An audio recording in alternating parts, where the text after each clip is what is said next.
When you're hitting the bag, right? I see you hitting them. When you walk, I want you to do like this. Boom, boom, boom, boom. You keep for boom, boom, boom, boom. How long you can do that? 1, 2, 1, 2, 1, 2.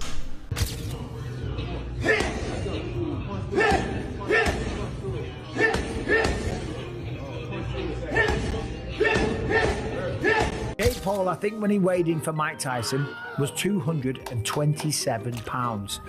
That is, if I'm not mistaken, a 92-pound weight difference. Almost a 100-pound weight difference. It's insane. That is called one thing. That's called being a bully. Gervonta "Tank" Davis joined forces with the legendary Mike Tyson for an intense and electrifying training session ahead of his upcoming clash with Jake Paul. The gym buzzed with raw energy as Tyson shared his iconic ferocity and technical wisdom, guiding Davis through explosive power drills, sharp head movement, and devastating uppercuts. Witnesses described Tank as more focused and lethal than ever, seamlessly blending his own precision with Tyson's trademark aggression. Under Iron Mike's mentorship, Davis now looks poised to unleash a whole new level of danger in the ring. Boxing glove fire flex biceps. Yeah. Are there any considerations when you're moving your head, like you're trying to get your head out of the center line? No, well, you want to get out the center, but the objective for him to throw the punch before you can counter. Like if he throws the punch here, you count here, you go to here, right, and you're still outside. Yeah, absolutely, that makes sense. So you want them to miss, and when they miss, that's your opportunity. Absolutely. Sometimes you can punch while he's punching, you can throw boom at the same time. As he punches, boom, and you go down. Absolutely. It's all about moving after you punch. As soon as you punch, you're gone.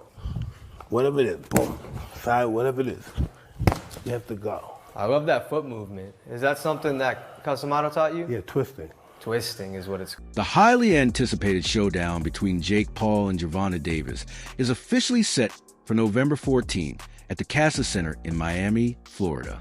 The bout was originally planned for Atlanta, but organizers relocated it after the Georgia Athletic and Entertainment Commission raised concerns about the significant weight disparity between the two fighters.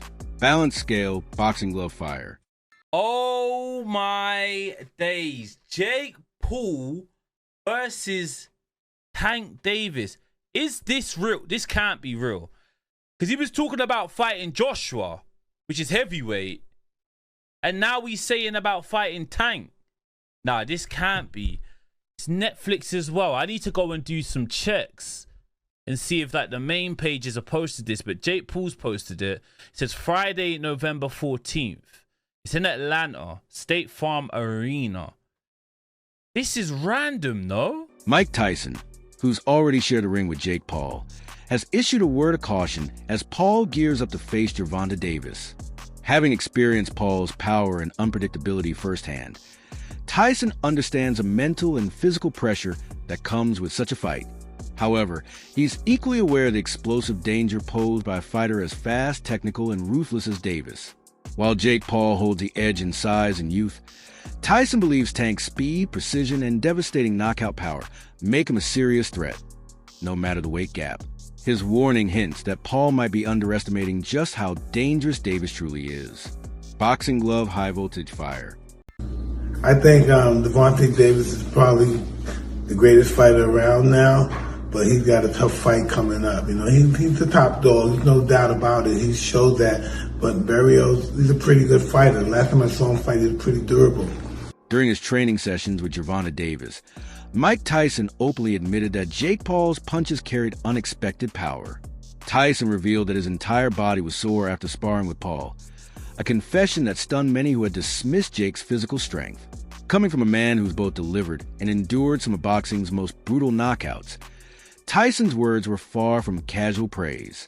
They underscored that Paul's punching power is genuine, not mere hype. It also reinforced that Jake's commitment to strength training and boxing fundamentals has transformed him from a YouTube entertainer into a legitimate athlete capable of inflicting serious damage. Collision boxing glove fire. Oh, no, I don't remember the fight that much. I kind of blanked out a little. Listen, know what I remember? Coming back from the first round, and then the next day I remember Jacob doing some kind of, I don't know, what was he doing at the ring? Oh, yeah, little bow at the end. He bowed. And that's the last thing I remember. You know, but the day after the fight, right after the day after, I woke up and told my wife, why did I do that? You know, I don't know. I just don't know what the hell goes on. What did you think of Jake's power, man, when you were in there? don't remember it. But my body was really sore. Yeah, my body, my chest, my stomach and stuff was really sore. Fans and pundits alike have often drawn comparisons between Gervonta Davis and Mike Tyson, pointing to their devastating knockout power, relentless aggression, and larger-than-life personas. However, those comparisons come with important context. Davis competes in a completely different era, weight class, and boxing landscape than Tyson did.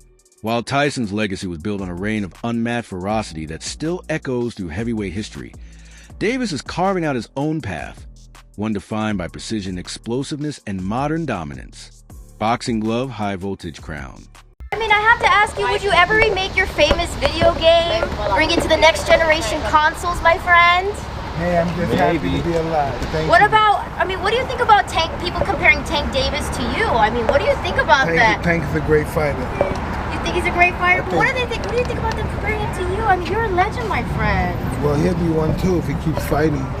Oh, okay. All right, well, thank you. Okay, bye. On the other hand, Gervonta Davis has often pushed back against the label of being a young Mike Tyson. In interviews, he's made clear distinctions between their styles, describing himself as a boxer-puncher, focused on timing and precision, while noting that Tyson was more of a pure brawler, who thrived on raw aggression and intimidation to break opponents down. Boxing glove, fire speech balloon. Do you feel like you're the mini Mike Tyson? Nah, What do you call your style? I don't know. I think I'm a boxer puncher. What was Mike Tyson?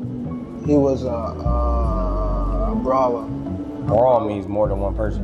A brawler, like somebody that's like, So he knocked people out real quick. You knock people out real quick. yeah, but I can knock you out like, So you saying that you can knock him out faster than Mike Tyson, probably, if it was a challenge? no, I'm not saying that. I'm saying like, Mike Tyson got power and skills. I feel as though like I have like the whole pack. I don't know, I'm me. When Mike Tyson was asked about the frequent comparisons between himself and Gervonta Davis, his response was characteristically blunt. He admitted there might be some similarities, but not in the way most people think. Tyson reportedly quipped, "Maybe just getting in trouble with the law. Other than that, no." A sharp reference to Davis's offering controversies. The remark made it clear that Tyson doesn't fully buy into the narrative that Davis is his modern-day mirror. Instead, he views the comparison as more of a media creation than a genuine reflection of their careers. Boxing glove, smiling face with horns thought balloon. For Tank Davis, a lot of people say he reminds you of them. Does he remind you of yourself? There we go. I don't know. I don't know. Maybe just getting in trouble with the law. Other than that, no. Interestingly, Gervonta Davis hasn't always viewed Mike Tyson as an untouchable idol. Following Tyson's loss to Jake Paul, Davis openly criticized the matchup, questioning why a boxing legend would return to the ring just for a payday. He suggested that the spectacle may have damaged rather than honored Tyson's legacy. That critique revealed Davis's unwillingness to idolize Tyson as an infallible mentor or perfect parallel. Yet now, irony has come full circle, as Davis himself faces similar criticism for agreeing to a flashy, controversial showdown with Paul, drawing backlash from fans, analysts, and boxing purists alike. Boxing glove, high voltage cyclone.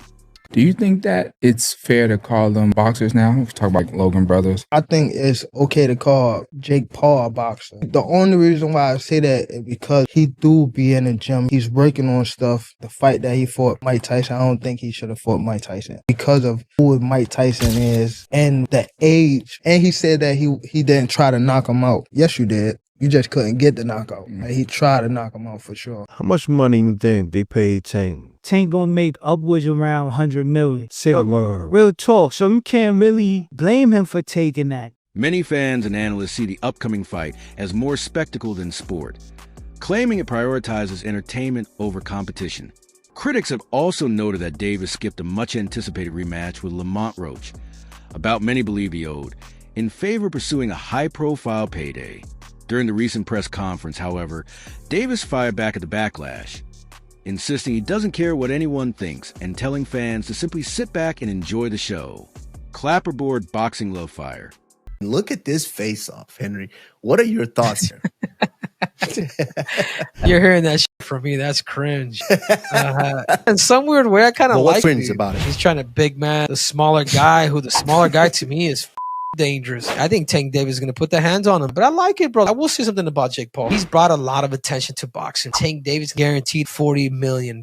If you were in that position, would you fight Jake Paul? Oh, hell yeah. You got to give Jake Paul his flowers. Mike Tyson, Anderson Silva, Nate Diaz. Jake Paul is a disruptor, and he's done a phenomenal job at that. You get big and famous enough to where they would just hand you the title shot and completely throw out the ranking system. If Jake Paul was to do that, I think that'd be the greatest sports accomplishment in history. Going from a Disney Channel kid to a YouTuber to becoming a world champion.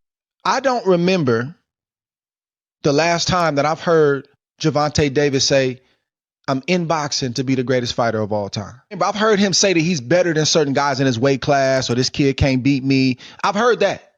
I can't remember, and maybe y'all can keep me honest online.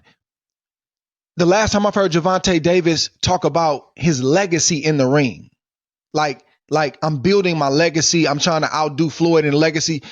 Like, I think it started like that for him. But the influence of Floyd Mayweather, Money Man, not Pretty Boy, but the Money Man, and building your brand and selling tickets and selling pay-per-views and becoming a household name, that's also a legacy. You got the legacy in the ring, and you got the legacy in terms of how you sold. I believe Gervonta Davis is more focused on selling tickets and making money and securing his future for himself and his family. He said it out of his own mouth. I ain't got nothing else to prove. If you're trying to be one of the greatest fighters of all time, it's still a whole lot to prove. My point is, Roy, I don't think, should everybody hold this man to the standard that they hold him to and say, you not fighting nobody, yeah, you making money, but you ain't really fought nobody. If he don't even care about that, that's not even something that he's really focused on. If his main focus is the money, and his main focus is getting out of boxing without getting hurt and retiring on his own terms, shouldn't his fan base and other people get on board with that if that's not even his goal? How can we hold him to something like that if he don't even hold himself to that? Mike Perry, never one to hold back, harshly criticized the idea of Gervonta Davis stepping into the ring with Jake Paul. In Perry's view, Davis is no longer the knockout machine he once was, claiming his passion for boxing has noticeably faded. He argued that when a fighter loses that deep love for the sport, it becomes nearly impossible to compete against opponents who are naturally bigger, stronger, and hungrier. Perry warned that despite Davis's elite skill and lightning speed, he's facing a steep uphill battle, especially against a Jake Paul who could outweigh him by nearly 180 pounds. That kind of size gap, Perry noted, isn't a small factor. It completely alters the power dynamics, stamina demands, and the level of punishment each man can endure. Balance scale, boxing glove fire. Your buddy Jake just signed on to fight Tank Davis. What do you think of that fight? He's got like 100 pounds on him. Yeah, and they say that there's a large weight discrepancy. Like, me and Jeremy are the same size. So, it's his lower half is really small. My legs are gonna work the best that night. I have really strong legs. I'll squat twice the size that he can, and so my strong legs are gonna do work. Jake is big. Tank has a lot of skill, but I don't think he's the same Tank that we saw the most incredible knockouts. We saw him, Lamont Roach performed great. They went to draw, and I just don't know. And Tank walked away. I don't know if he loves it enough to beat a guy who outweighs him by 80 to 100 pounds.